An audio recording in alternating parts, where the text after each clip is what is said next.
Good morning, everyone. It is jaw update time.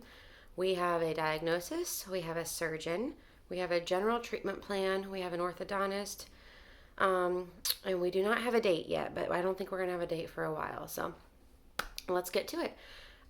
We met Dr. Movahed last week. He's the one in St. Louis, and we absolutely adored him. He is very particular, he is very experienced. His recommendation and treatment plan was aligned with Dr. Wolford's, which made me feel really good not having two experts tell me contrasting or at least different things.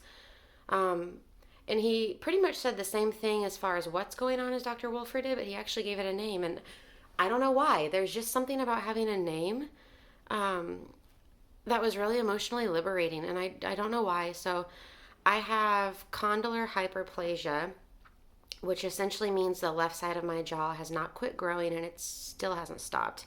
He said it can grow up to the age of 35, and I'm 32 right now. So I had always been told my right side was small and that the growth was stunted probably around the age of 5, and it sounds like maybe that was a misdiagnosis and that I've had some degeneration for a while and some asymmetry.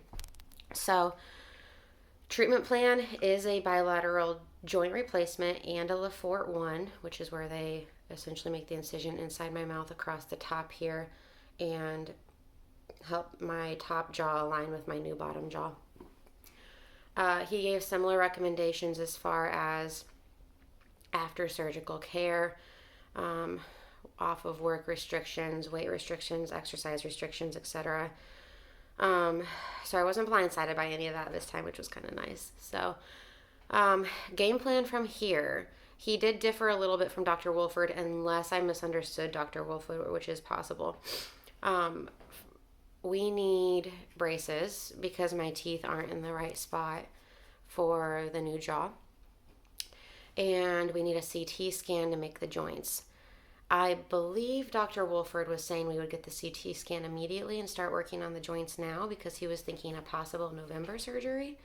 Dr. Movahed does not want to do a CT scan now. He wants to wait until the orthodontics have gotten my teeth where they need to be.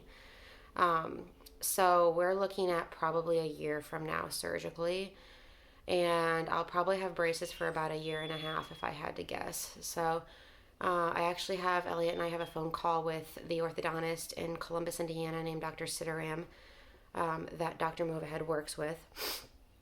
And he's the one that we had the first initial consult with back in probably January.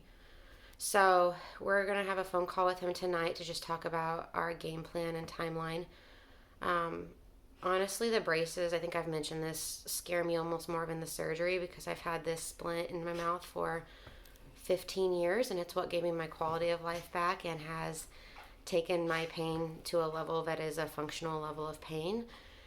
And the thought of being so reliant on something and suddenly taking it out to put braces in is really intimidating to me. I know they do this with other patients as well that are splint dependent, so I know. Tonka wants some time on the screen. Actually, he wants to be in the chair with me.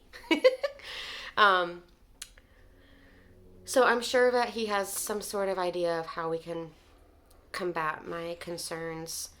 I have heard of something called turbos, which is where you kind of build up individual teeth. Because right now, and I'm going to include this in the photos, they're kind of gross, and I apologize, but I like the medical side of it. So they took essentially like an impression of my mouth with a device that sounded like sonar. But my teeth don't touch when my splint is out, and so I don't really have any support in my mouth. And so they're going to build up individual teeth with something called turbos. I don't know how resistant those are or resilient they are to me. But I should probably know more after this phone call with Dr. Sitaram this evening. But I'd say just kind of things to have on your mind, to pray about, to think about, would be just the divine timing of the surgery. Obviously, I don't know what we're going to be doing in a year. There's a lot of unknowns. Being out of work for 2 to 3 months and not being able to do farm chores for 3 to 4 is really intimidating. And so just for timing, for everything to align in that way. And first and foremost, for getting these braces and for pain management afterwards, that's probably the thing on my mind most right now. So, and then obviously the financial stuff too. So I think once we get a game plan in place, I'm going to be calling the insurance company and trying to get a little more of that figured out. So anyways, I'll attach photos. They are kind of gross. My teeth are stained on the bottom because of the splints holding, I guess, all the coffee and everything else forever. So, but it is kind of neat from a medical side just to see everything. So, feel free to post questions or comments. Thanks, guys.